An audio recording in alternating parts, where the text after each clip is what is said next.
Oke, sekali lagi selamat sore bagi kita semua. New start.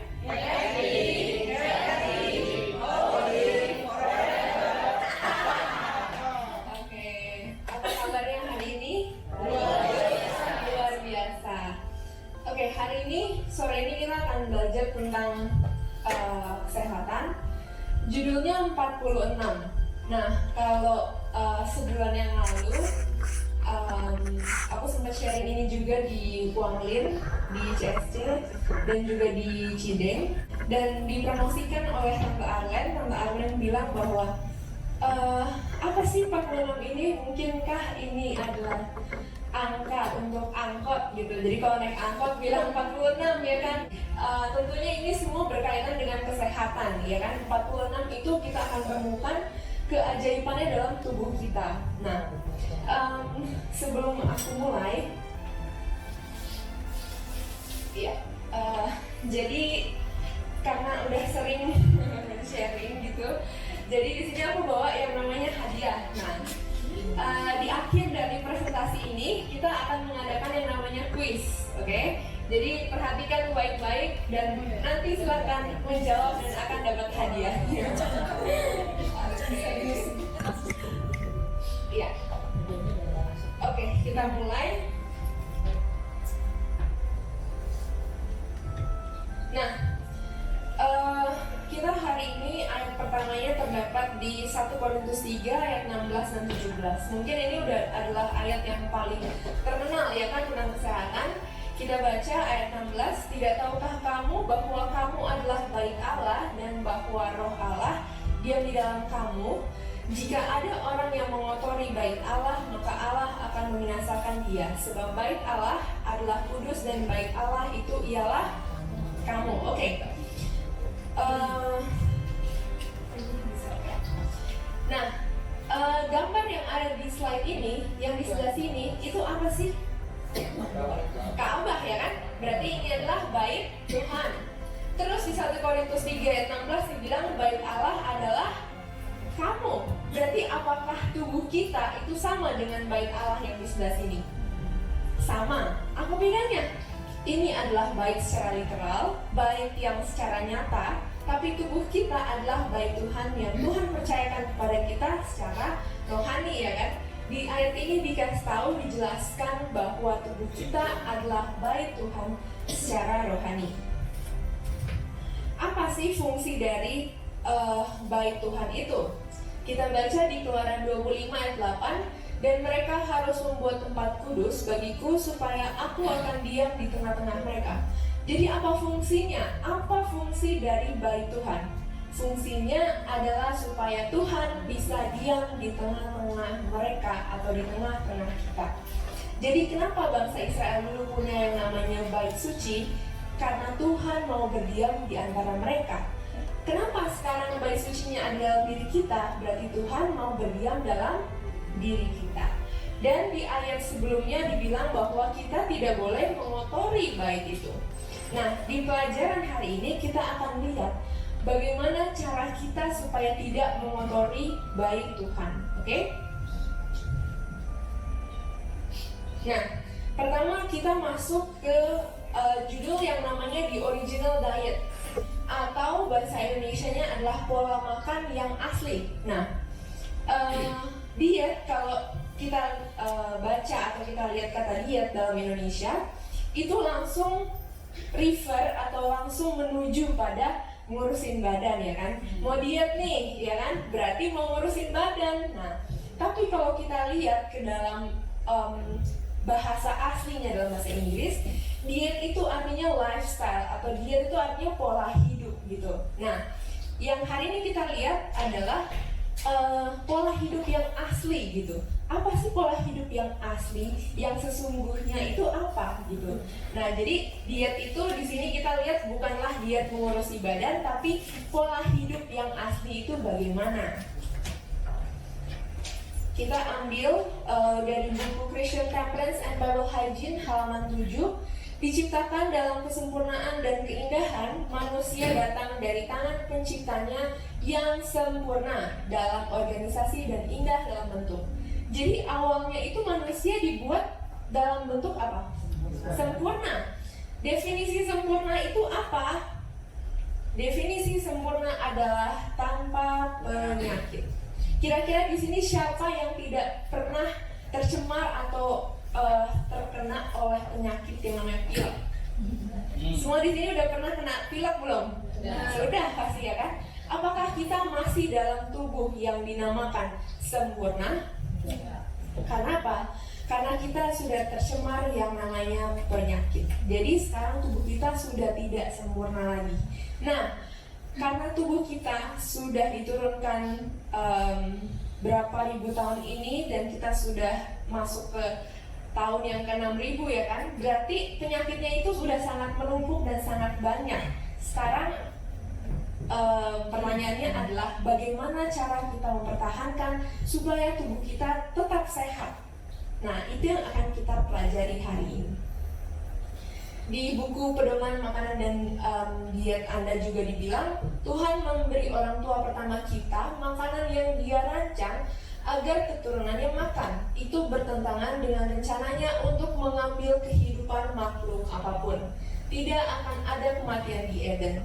Buah dari pohon-pohon di taman adalah kebutuhan makanan yang diperlukan manusia. Nah, jadi di kutipan ini, di buku ini dibilang bahwa siapa sih yang merancang diet atau siapa sih yang merancang pola hidup dari Adam dan Hawa?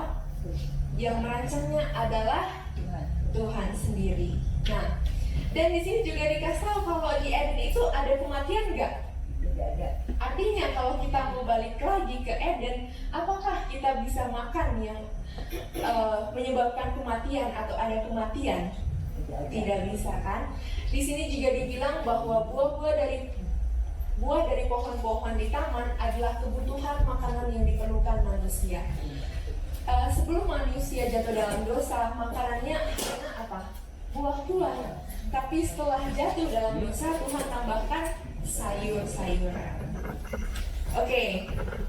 Nah, kita hari ini akan belajar the cell atau sel dalam tubuh kita. Jadi hari ini kita akan fokus sekali pada yang namanya sel, oke? Sel itu terdapat di mana saja sih dalam tubuh kita? Semuanya itu sel. Nah, ada berapa ribu atau berapa sel dalam tubuh kita gitu. Nah, kita akan lihat hari ini. Nah, jadi sel itu seperti ini bentuknya. Sel juga dinamakan the blueprint of life. Kenapa sih sel itu dinamakan blueprint? Kira-kira arti dari blueprint itu apa? Cetak biru, sketsa ya kan berarti. Jadi sel itu adalah gambaran dari kehidupan kita. Nah, sel ini tidak bisa dilihat dengan kasat mata, harus dilihat dengan mikroskop. Artinya, apakah sel ini sangat kecil? Iya, sangat kecil. Tapi yang kecil inilah yang menentukan blueprint dari kehidupan kita. Nah, isi dari sel itu ada yang namanya mitokondria, Golgi apparatus, ada yang namanya nukleus, ada yang namanya inti sel. Hari ini kita akan memfokuskan pelajarannya pada inti sel. Jadi kalau mau bahas yang lain masih banyak ya, kayak mitokondria, Golgi apparatus, dan yang lain-lain, sitoplasma di luar dari inti sel. Itu banyak sekali fungsinya dan gunanya di dalam mekanisme tubuh kita. Tapi hari ini kita akan memfokuskan pada inti sel. Inti sel itu yang warna ungu ini. Nah, kenapa sih kita akan fokus pada inti sel? Karena kita akan belajar yang mengatur tubuh kita itu terdapat pada inti sel loh, gitu. Jadi sebetulnya pelajaran ini itu ada di biologi kelas 12 dari anak SMA, dan itu hafal mati gitu tentang sel ini. Nah, hari ini kita nggak akan hafal mati ya, karena kita bukan belajar biologi. Tapi kita hari ini akan belajar tentang inti sel atau nukleus, oke? Nah, sebetulnya jenis sel itu ada dua, ada eukariot dan ada prokariot. Apa sih bedanya dari dua sel ini? Eukariot itu inti selnya diselubungi lagi dengan yang namanya sel membran. Jadi inti sel itu diselubungi dengan selaput, oke? Tapi kalau prokariot dia tidak diselubungi. Nah, kira-kira yang mana milik kita? Yang mana yang punya manusia? Bukan. Ya, betul, yang kiri. Jadi kita punya sel, inti sel itu diselubungi lagi dengan yang namanya sel membran atau selaput sel itu. Tapi prokariot ini adalah sel dari virus, sel dari bakteria, dan semua yang istilahnya yang jahat itu adalah prokariot. Tapi kita manusia, hewan pun itu selnya eukariot. Nah, kita akan belajar kenapa sih inti sel itu harus dilindungi. Jadi kayak ada double protection di sini ya kan. Pertama, protectionnya itu sel membrannya dia, dan yang kedua itu sel membran untuk selnya. Nah, jadi nukleus itu sangat penting untuk eukariot ini. Nah, di sini ada satu gambar yang menyatakan atau informasi bahwa tubuh kita itu setiap tahunnya diperbarui. Sel kita tahu kan sel kulit itu kalau mati dia kelihatan ya kan, sel kulit yang mati. Nah, tubuh kita itu setiap tahunnya diperbaharui. Kalau kita mau totalin semua nih, kita mempunyai tubuh yang baru itu sekitar 2,5 tahun. Jadi 2,5 tahun kita sudah menjadi tubuh yang baru gitu. Di sini dibilang bahwa sel itu untuk melihatnya kita harus lihat dengan mikroskop. Nah, many people think, banyak orang berpikir sel itu ya sederhana lah karena itu sangat kecil. Tapi satu single cell atau satu buah sel itu sangat-sangat kompleks atau sangat-sangat rumit ya kan. Nah, ini adalah sumbernya. Lalu di sini juga dibilang bahwa struktur dan fungsi dari sel itu memberitakan pada poin di mana sel itu hanya bisa diciptakan oleh penciptanya, dan bukanlah suatu hal yang kebetulan atau tiba-tiba aja dia bisa prosesnya itu bisa terjadi gitu. Nah, jadi dengan mempelajari sel atau dengan kita belajar sel, kita tahu bahwa tubuh kita adalah pemiliknya itu Tuhan gitu. Tuhan yang menciptakan kita. Karena tidak bisa dia tiba-tiba jadi satu sel. Karena kalau kita akan belajar nanti, isi dari sel itu banyak sekali molekul-molekulnya. Dan kalau mau dikalkulasikan molekulnya, itu bisa mencapai 10⁻80. Jadi itu sangat besar, satu sel. Nah, bayangkan ada berapa banyak sel dalam tubuh kita. Dan kalau itu mau dibandingkan dengan tata surya kita, dengan bumi, dengan bulan, dengan bintang, lebih banyak dalam tubuh kita partikel-partikelnya. Jadi tidak mungkin kita ciptakan dari suatu hal yang by chance gitu, atau suatu hal yang kebetulan nih tiba-tiba ada sel. Tapi sel menunjukkan betapa rumitnya Tuhan menciptakan manusia. Oke. Nah, di sini ada satu video, kita akan lihat atau kita akan masuk ke dalam tubuh kita, dalam sel kita. Apa sih yang ada dalam isi dari sel? Oke. Nah, ini adalah sel kita. Oke, ini adalah semua teman-teman sel. Ada sel membran, selaputnya di luar. Ada sitoplasma, itu cairan dari sel. Ada mitokondria, atau yang produce energi kita. Ya, protein juga. Ada Golgi aparatus.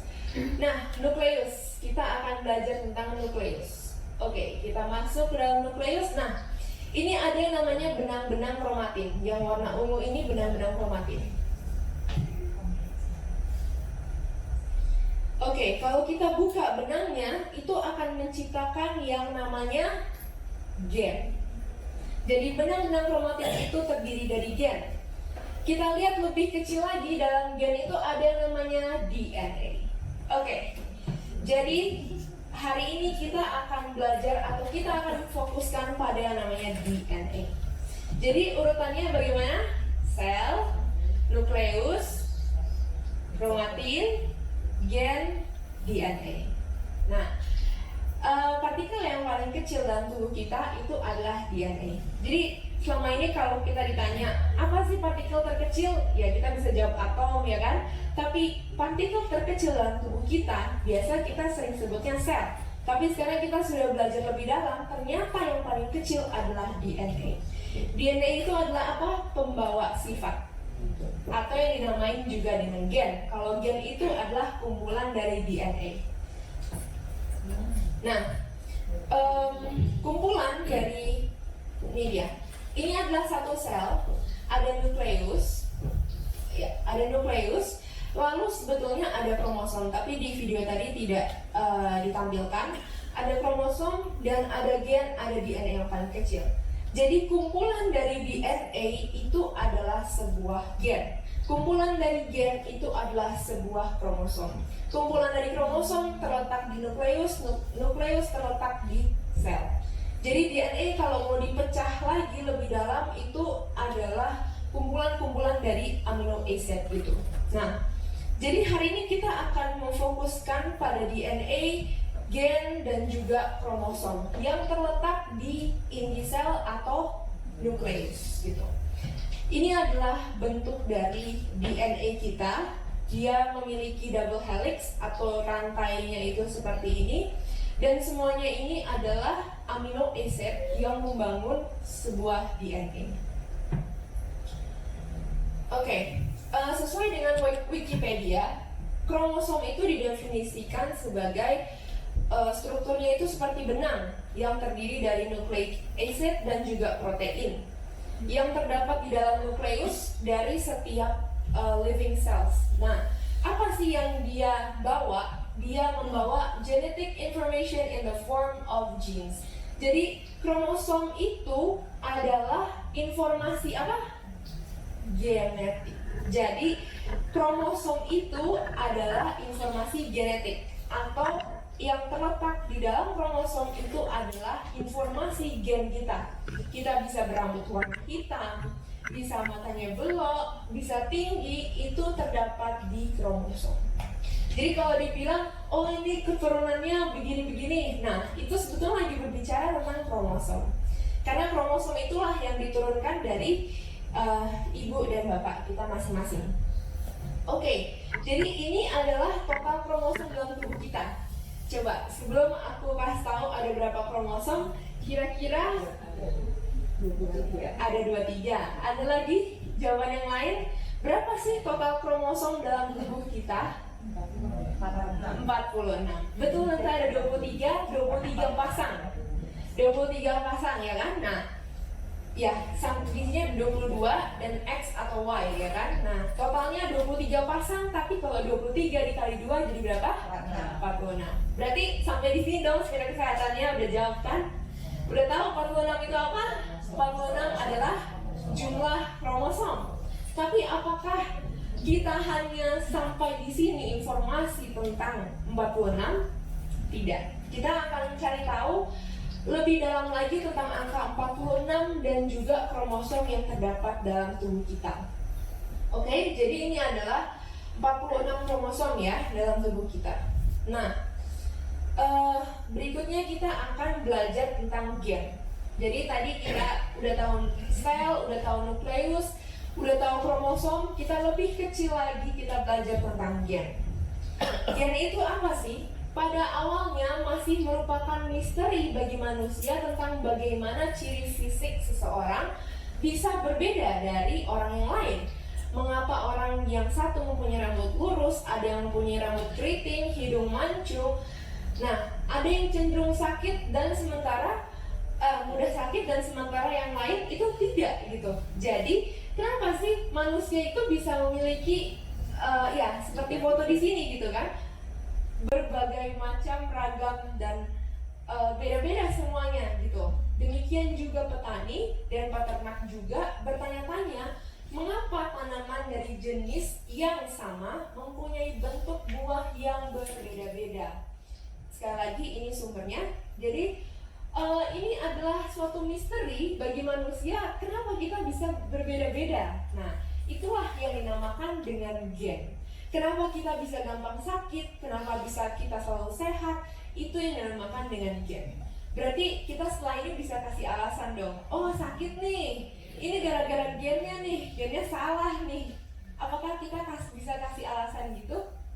Tidak, karena kita sudah dipercayakan ada makanan, sayur, buah, ada biji-bijian, dan semuanya itu chia seed yang lagi terkenal, daun kelor yang lagi terkenal. Itu adalah makanan yang menyokong atau memperkuat gen kita, keturunan kita. Oke, berikutnya ini peta dunia ya kan. Oke, orang Asia kita berbagai macam, orang Australia, orang Rusia, orang Amerika, UK, Brasil. Jadi satu dunia ini kulitnya bisa warna hitam, kulitnya bisa warna putih, matanya bisa belok, matanya bisa sipit, itu semua dinamakan dengan gen. Kenapa kita bisa berbeda-beda? Karena gen kita berbeda-beda. Tanaman, ini semua namanya cabai ya kan? Tapi cabai apa dulu? Ada yang cabainya paprika, pedesnya biasa aja, hanya mewarnai makanan. Tapi coba makan cabai rawit, atau kalau di Amerika terkenal sekali dengan yang namanya jalapeno. Nah, jadi masing-masing dari cabai ini memiliki khasnya sendiri, memiliki keturunannya sendiri, dan semuanya dinamai dengan cabai. Jadi kalau mau lihat ini apa cabai ya kan, tapi cabai apa dulu? Masing-masing memiliki khasnya yang berbeda, dan itulah yang dinamakan dengan keturunan yang berbeda. Mangga, ada mangga apa ini, harum manis, mangga gedong, dan lain-lain. Tapi semua namanya mangga. Pisang kepok, pisang tandan, semua namanya tanduk ya. Nah, jadi semua memiliki ciri khas masing-masing, dan itulah yang dinamakan dengan berbeda gen, berbeda kromosom gitu. Nah, sampai saking manusia itu sangat mau uji coba, dikawin campurlah itu binatang satu dengan binatang yang lainnya, dan jadi makhluk yang aneh-aneh ya kan. Nah, tapi sebetulnya yang aslinya adalah beginilah yang Tuhan berikan. Oke, sampai kemudian orang berpikir pasti ada sesuatu yang mengatur hal tersebut. Materi apa di dalam tubuh suatu organisme yang bertanggung jawab mengatur ciri-ciri atau sifat-sifat tersebut?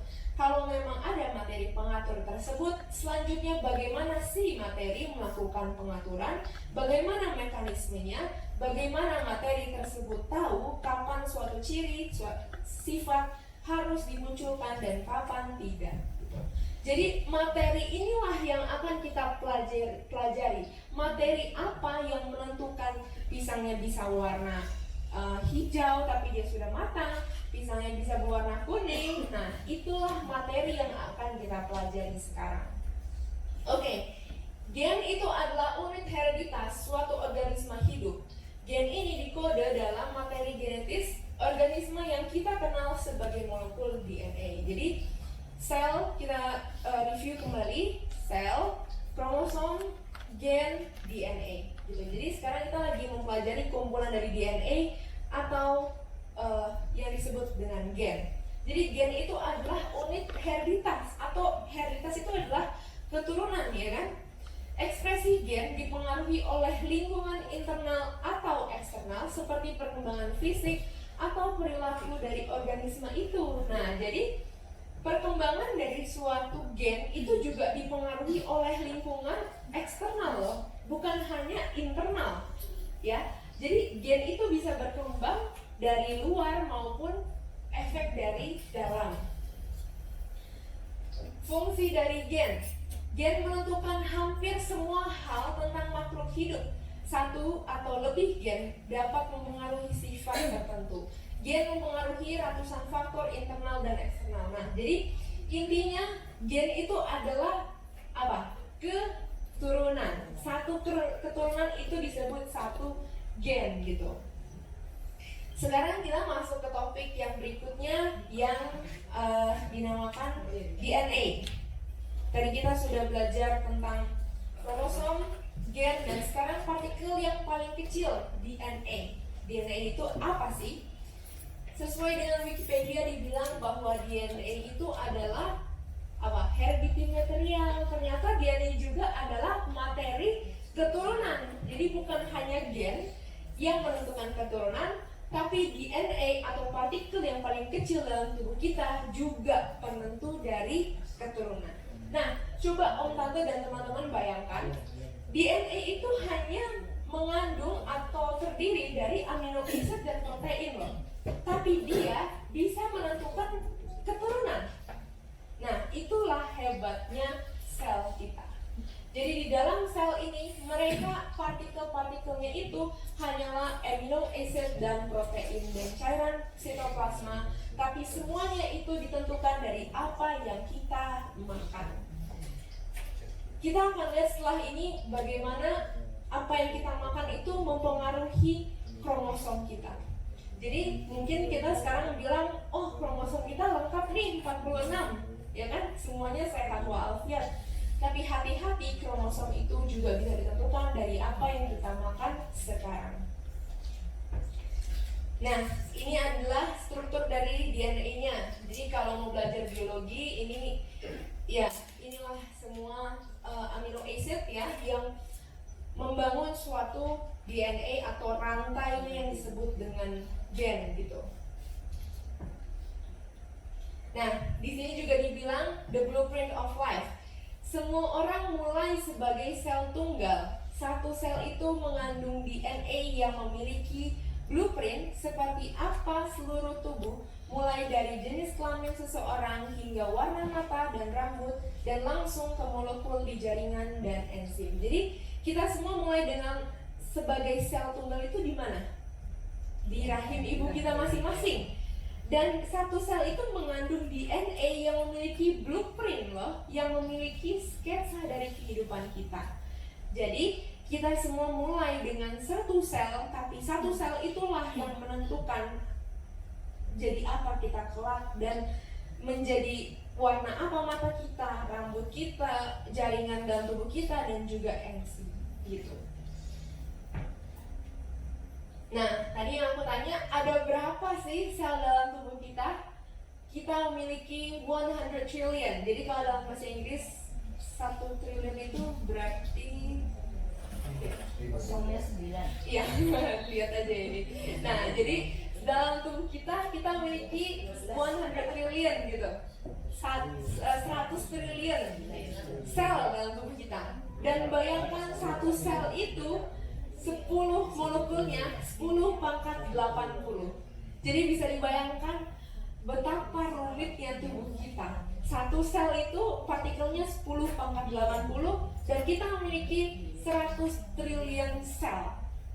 Dan itu kalau semua dikalikan, itu kalah yang namanya partikel di dunia kita. Partikel bulan, bintang, planet lain, itu tidak ada yang bisa mengalahkan partikel dalam tubuh kita. Jadi tubuh kita itu bukan berkembang dari makhluk yang lain, tapi kita diciptakan, memang diciptakan. Dan semua inilah yang menunjukkan bagaimana penciptaan itu sangat rumit. Jadi kita harus memelihara tubuh kita sebagai bayi Tuhan yang tadi kita sudah pelajari ya kan, supaya tetap tidak kotor. Dan setiap sel itu memiliki contains its own DNA blueprint. Jadi bayangkan banyaknya sel dalam tubuh kita segini dan memiliki DNA yang sendiri. Masing-masing sel itu memiliki DNA-nya masing-masing. Dan DNA ini dalam tubuh kita, satu sel, kalau kita mau tarik itu tingginya seperti 2 meter, kira-kira 2 meter. Jadi satu sel itu memiliki 2 meter DNA. Nah, bayangin saja 2 meter itu dikali dengan ini semua. Itulah rantai DNA kita. Gitu. Oke. Nah, di sini ada ayat yang bilang Yeremia 1 ayat 4-5, firman Tuhan datang kepadaku bunyinya, sebelum aku membentuk engkau dalam rahim ibumu, aku telah mengenal engkau, dan sebelum engkau keluar dari kandungan, aku telah mengutus engkau, aku telah menetapkan engkau menjadi nabi bagi bangsa-bangsa. Nah, siapa di sini yang Tuhan sedang bicarakan? Siapa yang Tuhan sudah kenal sebelum dia keluar dari kandungan? Yeremia. Ya, kita juga pastinya Tuhan tahu, tapi di sini Tuhan lagi bilang ke Yeremia, ya kan, bahwa Tuhan sudah mengenal dia dari satu sel dalam rahim ibunya, tapi Tuhan sudah mengenal bahwa dia akan menjadi nabi bagi bangsa-bangsa. Jadi dari sekian banyaknya sel, tapi hanya satu sel yang terdapat dalam rahim ibu kita, Tuhan sudah mengenal kita akan menjadi apa kelak, ya kan? Oke, nah di sini kita masuk ke dalam seksi atau bagian kromosom disorder. Nah, kromosom disorder itu apa sih? Disorder itu artinya apa? Kesalahan, ya kan? Kesalahan dari kromosom. Kromosom itu isinya apa? Isinya gen, yang paling kecil DNA, lebih kecil lagi amino acid dan protein. Nah, ini ada kesalahan di kromosomnya. Kita lihat harusnya kromosom dalam tubuh kita ada berapa? Ini adalah kromosom kita yang normal. Ini adalah Edwards syndrome. Ini adalah Patau syndrome. Ini adalah Klinefelter syndrome.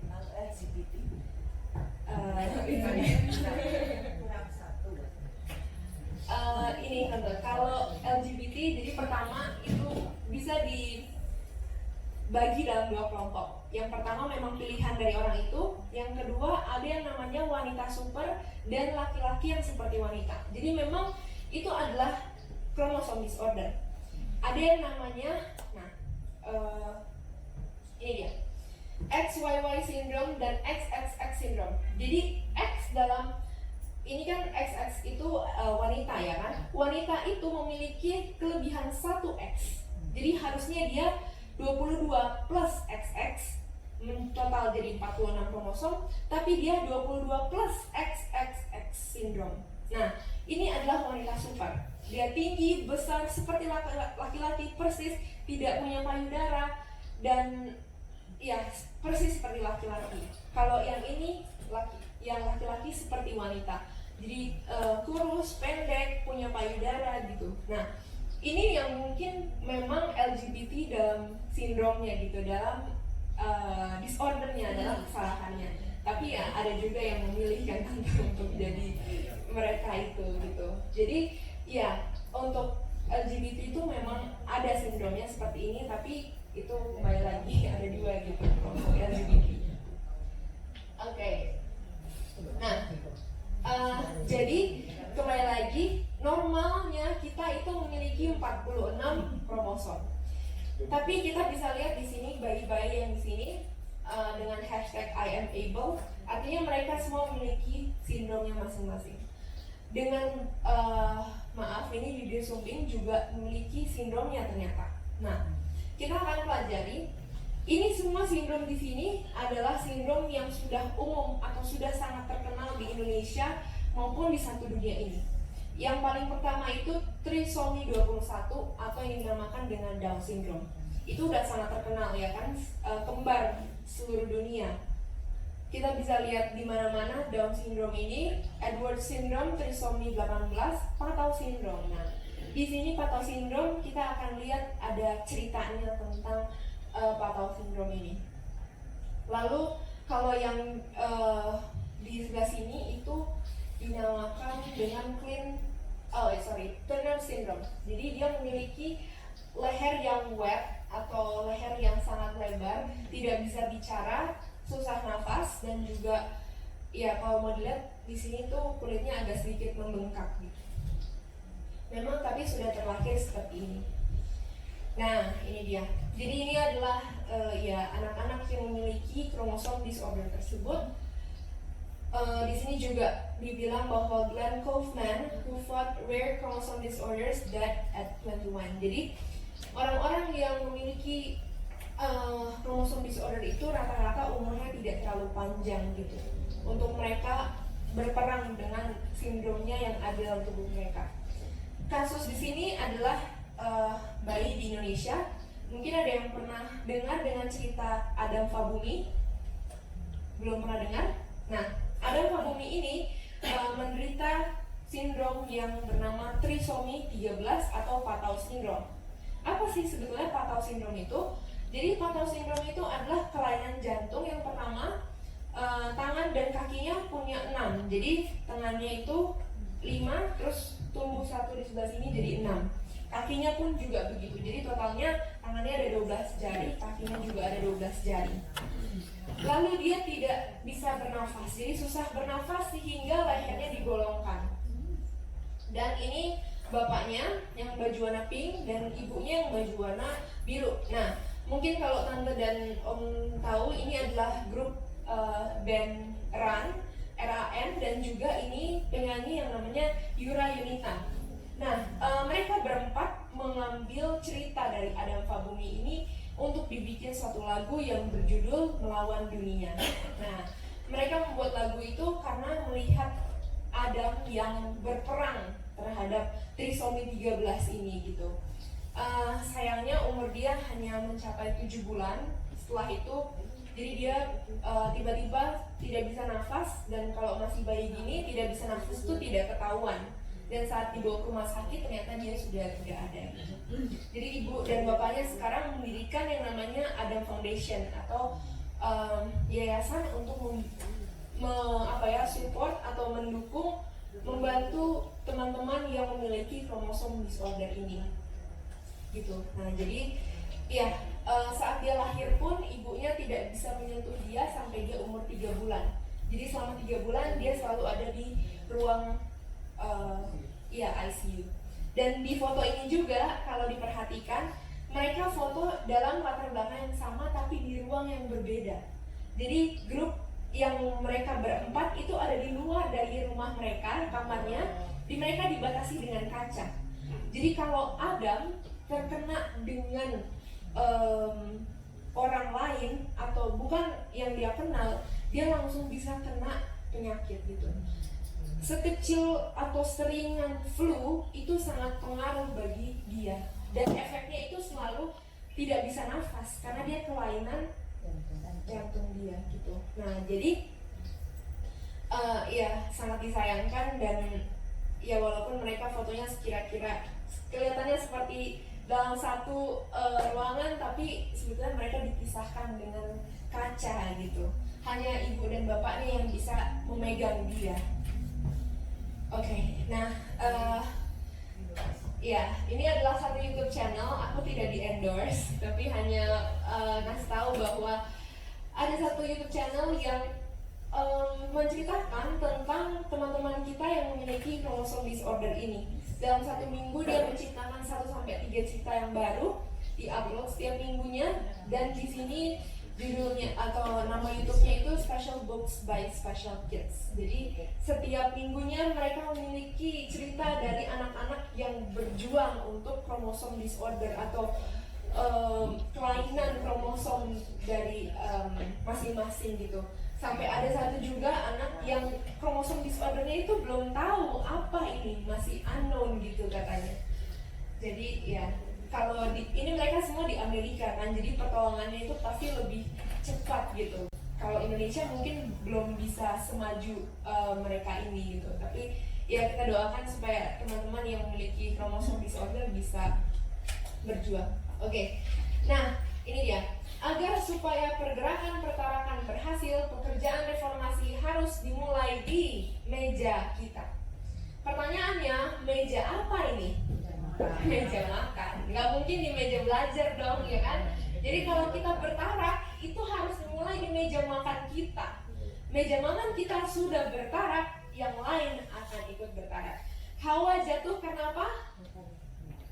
Karena makanan. Nah, jadi kalau bertarak sudah dilakukan di meja makan, maka di hal-hal yang lain kita juga bisa bertarak, ya kan? Nah, kita akan belajar selanjutnya tentang keturunan atau yang dinamakan dengan heredity. Heredity kita udah tahu itu artinya adalah keturunan gen. Lalu di sini diambil dari buku Mind, Character and Personality volume yang pertama, halaman 143, paragraf yang pertama. Penyakit diturunkan dari orang tua ke anak, betul? Betul. Nah, tapi apa ini yang diturunkan? Melalui generasi-generasi berturut-turut sejak kejatuhan, kecenderungannya terus menurun. Penyakit telah ditularkan dari orang tua kepada anak-anak, generasi ke generasi, bahkan bayi dalam gendongan menderita kesengsaraan yang disebabkan oleh dosa orang tua. Musa, sejarawan pertama, memberikan catatan yang cukup pasti tentang kehidupan sosial dan individu di masa-masa awal sejarah dunia.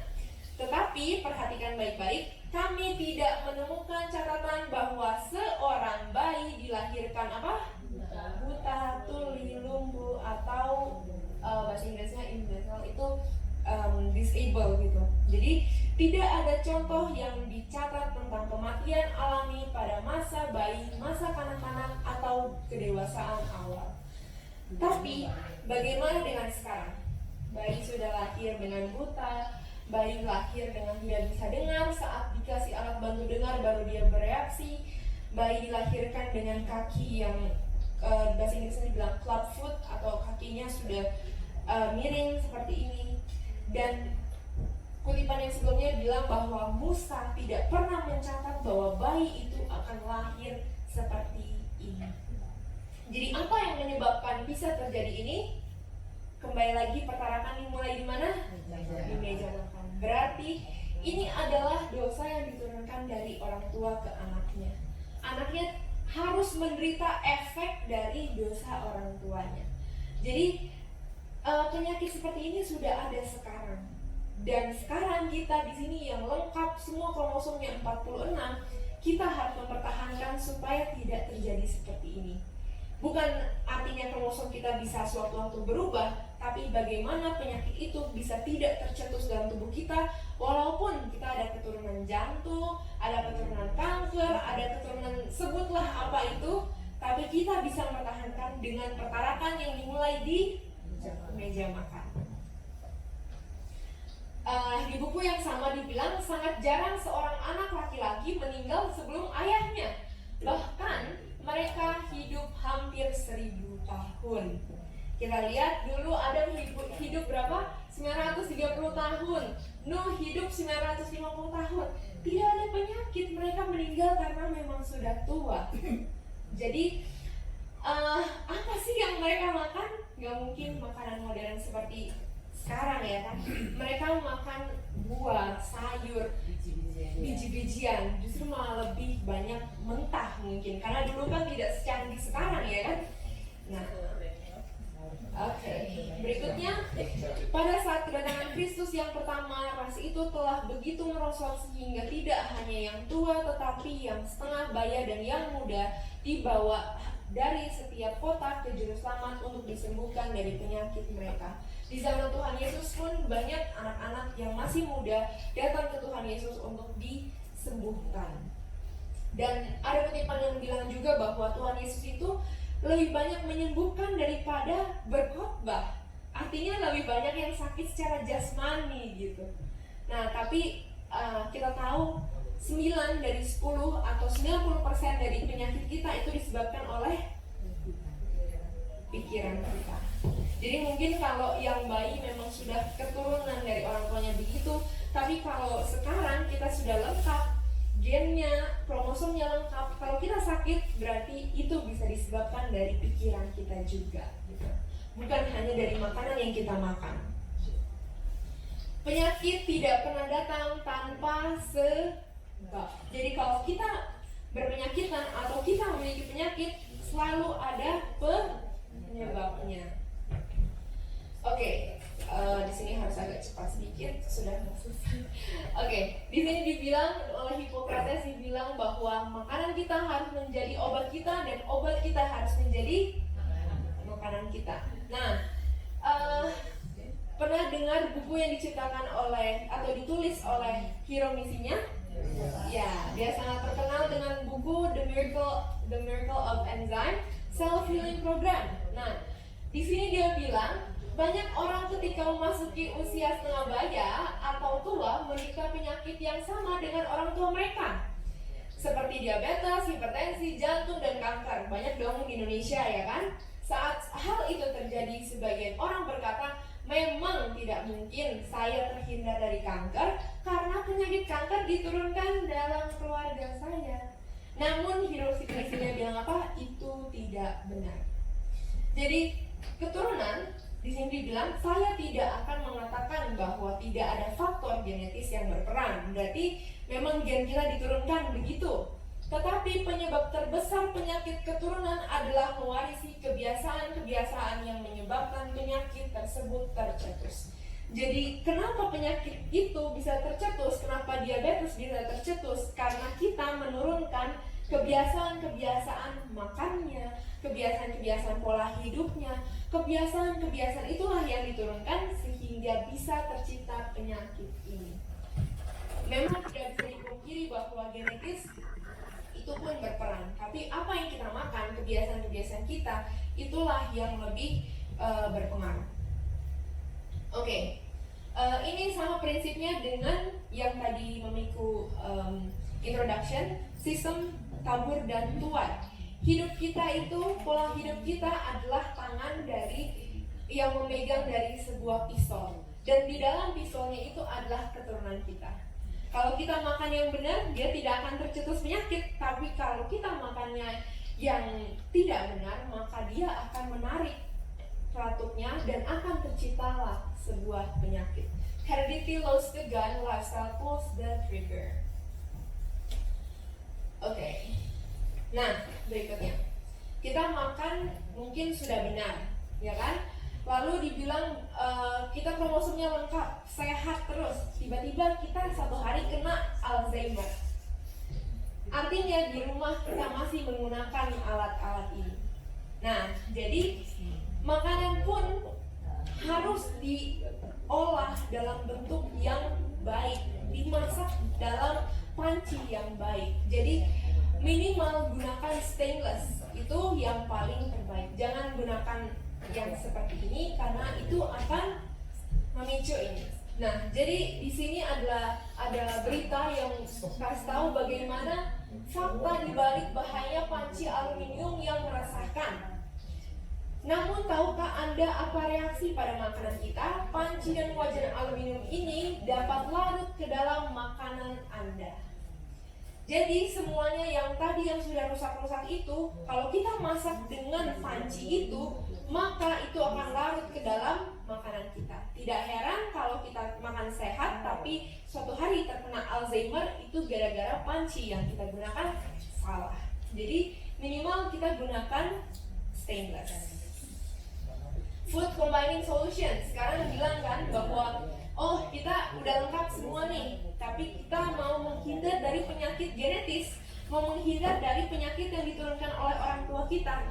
Di sini ada solusinya yang dinamakan dengan food combining. Pernah lihat piramida makanan? Pernah kan? Kalau Indonesia yang kasih tahu atau di buku biologi yang lainnya, yang paling banyak itu di sini bisa susu, bisa daging, bisa telur dan lain-lain. Tapi piramida food combining yang benar adalah sayur yang paling banyak. Di sini dibilang bahwa kita harus makan 75% mentah atau sayur yang mentah seperti ini, 25%-nya boleh sayuran masak, sayuran tumis. Tapi jangan tumis pakai minyak, tumis pakai air saja.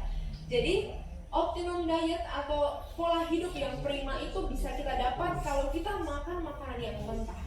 Nah, mungkin di sini pertanyaannya adalah makanan mentah berarti kita harus cari yang organik terus dong, ya kan? Kita nggak bisa beli yang di pasar sembarangan karena takut kena pestisida. Nah, ya sebisa mungkin kita makan yang mentah. Dan kalau solusi yang terbaik pun kita bisa tanam sendiri di rumah kalau punya sebidang tanah yang kecil, bisa kita tanam sendiri, bibit sendiri dengan yang namanya microorganism, tanaman yang bisa dipanen dalam waktu 2 minggu dan itu mentah. Sayurnya bisa langsung dimakan dalam 2 minggu gitu. Itu bisa dipelajari di lain waktu. Jadi 75% kita harus makan mentah, 25% kita makan yang boleh dimasak. Kecuali dalam kasus kanker di mana 100% makanan harus mentah. Jadi kalau kita sehat walafiat, kita mau mempertahankan tubuh kita tetap sehat, kita makan 75% mentah, 25% yang boleh dimasak. Tapi kalau kita ada penyakit yang lain, itu dianjurkan 100% harus sayur yang mentah atau sayur yang hidup. Nah, ini dia, kita mencapai atau kita sudah sampai di akhir dari pelajaran kita, di mana kita bisa menemukan 46 angka 46 yang lain. Tadi kita sudah temukan yang pertama di mana? Kromosom. Oke, ayat yang pertama. Keluaran 24 ayat 12, 15 sampai 18. Tuhan berfirman kepada Musa, "Naiklah menghadap aku ke atas gunung dan tinggallah di sana, maka aku akan memberikan kepadamu loh batu, yakni hukum dan perintah." Oke. Jadi sekarang Musa disuruh Tuhan untuk naik ke gunung untuk ambil apa? Hukum dan perintah atau loh batu. Ayat berikutnya, kemuliaan Tuhan diam di atas gunung Sinai dan awan itu menutupinya selama berapa hari? 6 hari. Masuklah Musa ke tengah-tengah awan itu dengan mendaki gunung itu, lalu tinggallah ia di atas gunung itu selama 40 hari dan 40 malam lamanya. Jadi berapa hari total Musa untuk mengambil 2 loh batu? 46 hari. Kenapa sih ini sangat penting? Loh batu itu ada di mana, Om Tante? 2 loh batu 10 hukum itu ada di mana lokasinya? Iya, betul, diambil kan? Tapi saat diambil, diletakkan oleh bangsa Israel di mana? Di Ka'bah. Tadi kita sudah pelajari bahwa Ka'bah yang Musa dirikan sama dengan Ka'bah kita sekarang.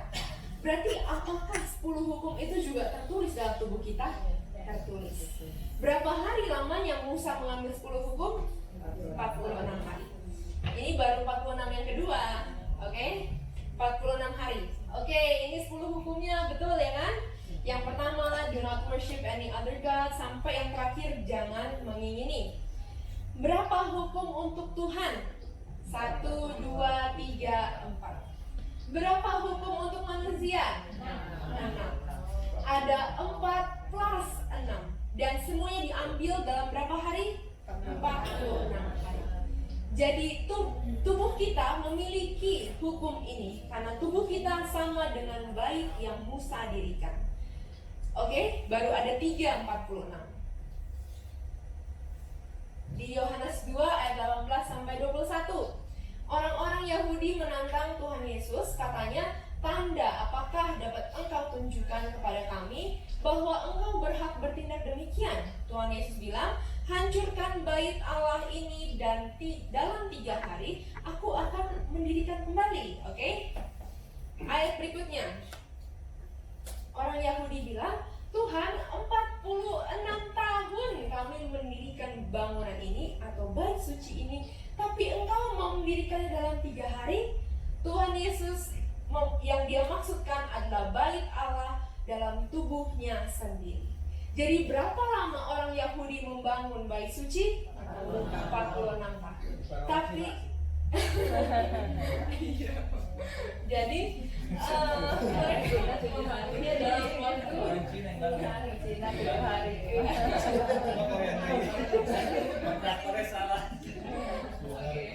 Mereka membangunnya dalam waktu 46 tahun. Tapi yang Tuhan Yesus sedang bicarakan adalah tubuhnya sendiri.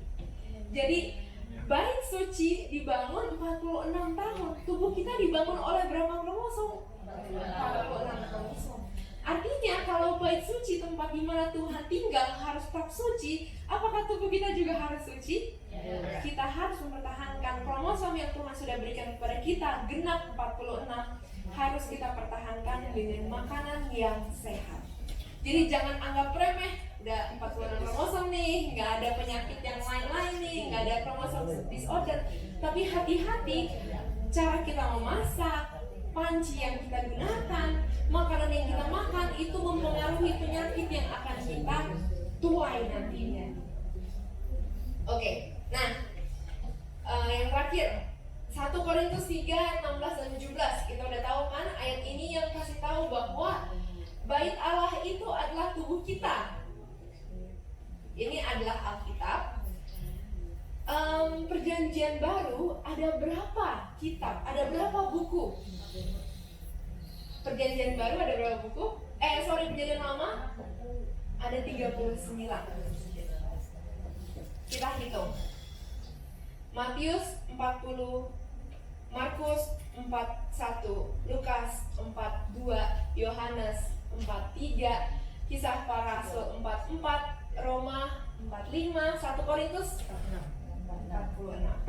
1 Korintus adalah buku ke-46, di mana 1 Korintus juga menyatakan bahwa tubuh kita adalah bait Tuhan. Artinya angka 46 ini bukan angka yang harus kita dewa-dewakan, tetapi angka 46 ini menyatakan, mengingatkan kepada kita bahwa tubuh kita adalah bait Tuhan.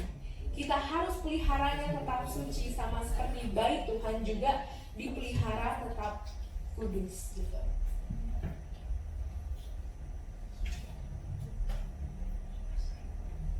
Oke. Sudah. Nah, ya, kita sampai ke dalam kutipan yang terakhir. Tuhan menginginkan gerejanya menjadi tubuh yang sempurna. Tidak semua lengan, tidak semua tubuh tanpa lengan, tetapi tubuh dan lengan bersama-sama.